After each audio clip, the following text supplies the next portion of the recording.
So now I'm going to be sorting out the courgettes. They've sort of grown into quite a tangled mass, and I'm going to try and sort of sort them out a bit today.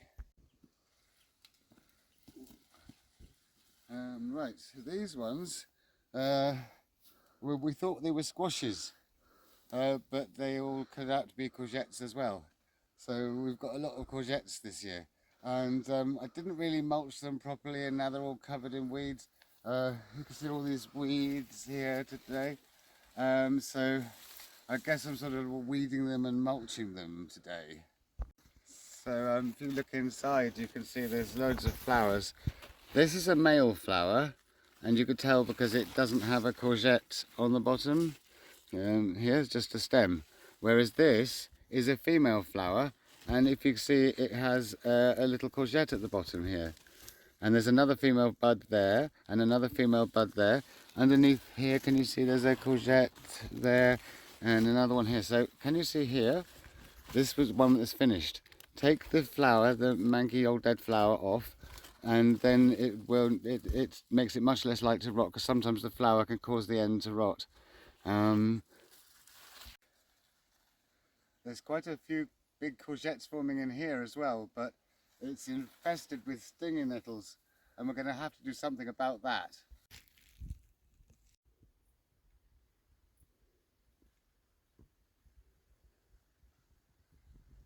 Right, so I'm going to take some straw over, or hay, to use as a mulch.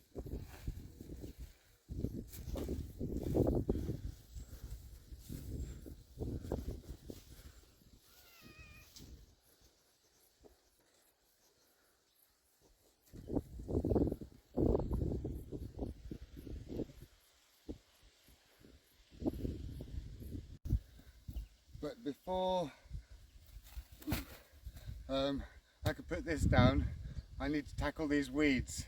Right, so these weeds look very scary, but of course when weeds are bigger there's fewer of them, so there's less actually pullings up to do. These ones look very prickly. These are sow thistles. I'll just get one up. So they're quite shallow rooted, and they look like kind of halfway between a dandelion and a thistle. But they look prickly, but they're really not. I'm just going to put all these in a heap for now. And here, always be careful not to damage the courgettes or mistake a bit of courgette for a bit of weed. Make certain it's weed. Get deep down. Another sow thistle there. And this is a hemp nettle. Always make sure you get the roots. Shake all the soil off the roots. You don't want any soil there. And I'm going to put these in a heap for now. I'm not sure what I'm going to do with them. But ideally you want them to sort of dry and die before you put them on anything. Some will take better than others. It's the deep-rooted perennial ones that are the worst. But this is an annual hemp nettle. I'll shake the soil off. Chuck in. Grass is a bit more tricky. It depends on the type of grass, but you want to get the roots out. Of course, it is all going to be smothered by mulch, so it's going to help a lot. So I'm reaching in, grabbing handfuls of weeds like that. Of course, these stinging nettles are seedling stinging nettles. They're not properly established. They haven't got these underground big networks of roots. I'll show you. So the stinging nettles, they sting on the edge of the leaves here and on the stems, but the roots don't have any stings. If you dig down under,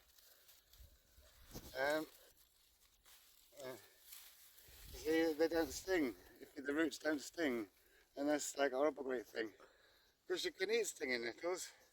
I'm not going to eat one, but I'll show you. Just chuck that there. Right, if you fold all the bits in, like that, so all the stings are pointing inwards, like so, then it can't sting you. You can just eat it.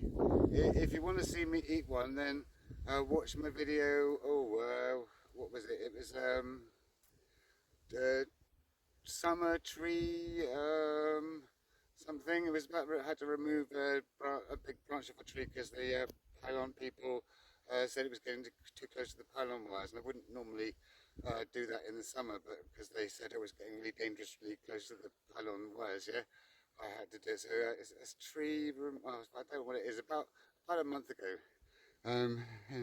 Anyway, on that video, I eat a stinging nettle leaf, but I'm not going to do that today. So that just gets dropped over there. Yeah, just grab handfuls of the weeds, and they come up really, really well. And it's not as difficult as it looks. It's actually really quick. You can see I've uncovered a vast area here. And look at these courgettes here. Loads of yellow courgettes. So if I remove these leaves a bit, you can see I get handfuls of the leaves. Just try and grab as many as you can and pull them up. So far I haven't got any of the deep-rooted perennial weeds here, so mostly annual weeds. Apart from the stinging nettles. But because they're just babies, just self-seeded stinging nettles, so they just come up really easily. Yeah, got around the other side of the courgette plant here and grab the handfuls of the stuff here. You see how quickly it clears the area. And the great sow thistle there. Great handful of weeds there. Lob them over there. And get in, I got some more nasty stinging nettle. These courgettes have got these nice variegated leaves. I don't know what they are, but I thought they were squashes. These were all planted far apart because they were squashes, but they all turned out to be courgettes. Right, grab a handful of these ones. Just be really careful not to grab the courgette. Go between each of the courgette leaves, pulling up handfuls of weeds. Like that, yeah. And each of the leaves, just grab all like handfuls of weeds all at once. If any have big deep roots that stay in the ground, then you might need to you'll need to dig those out, but in this case there aren't any of those. And shake all the soil off, lob them in the pile, and then carefully go through like the crown of the plant. Remember, the courgette stems are very easily squished. You don't want to squash them. Just carefully go through and just pick the weeds out one by one that are coming up through the crown. Like this little stinging nettle here. This part here is like the crown of the plant, the growing bit. So you want to be very careful of not squishing any of these stems, and just very carefully one by one pick the weeds out. Of course you can use gloves if you want. There's a grass there, and another stinging nettle there, and just very, very carefully do that.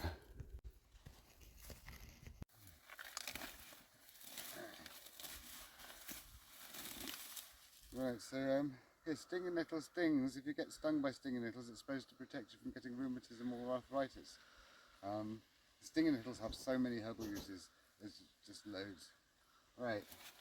So I think that's got a bit more weeding here to do, but almost finished with the weeding now.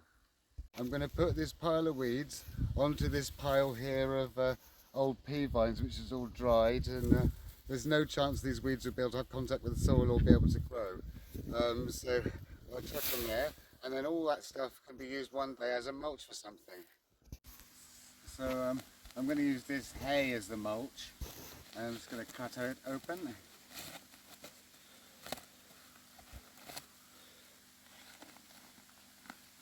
I just had to quickly take shelter because of a sudden rain shower.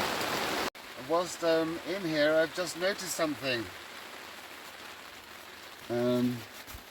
If I can get in there.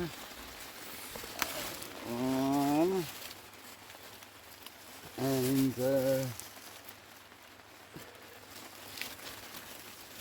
look at that.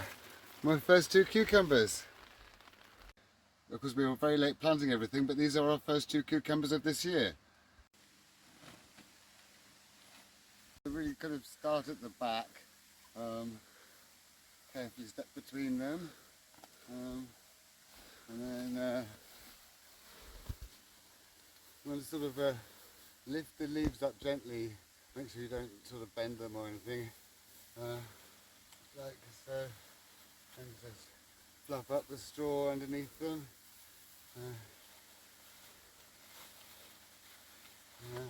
Make sure you don't bury the leaves.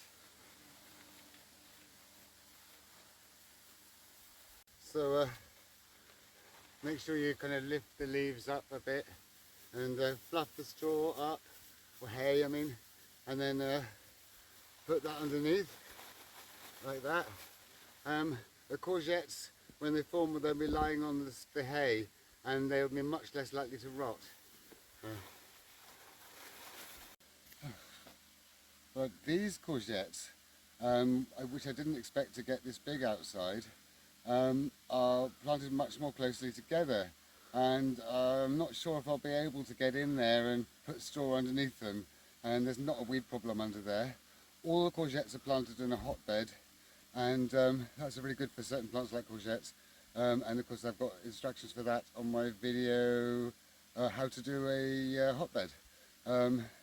Anyway, this, yeah, so I'm not going to do the mulch in there because it would be too difficult, and it's not necessary. But I'll show you in a minute what they look like. Just in here, there's a courgette that's like a marrow more like now. And then there's a load of yellow ones there, some really big ones. There's another one growing into a marrow over there. There's a load of yellow ones over there. Quite a forest. It's going to be quite a job harvesting these. And then these tomatoes growing up through the edge of them here. Now I'm going to harvest some.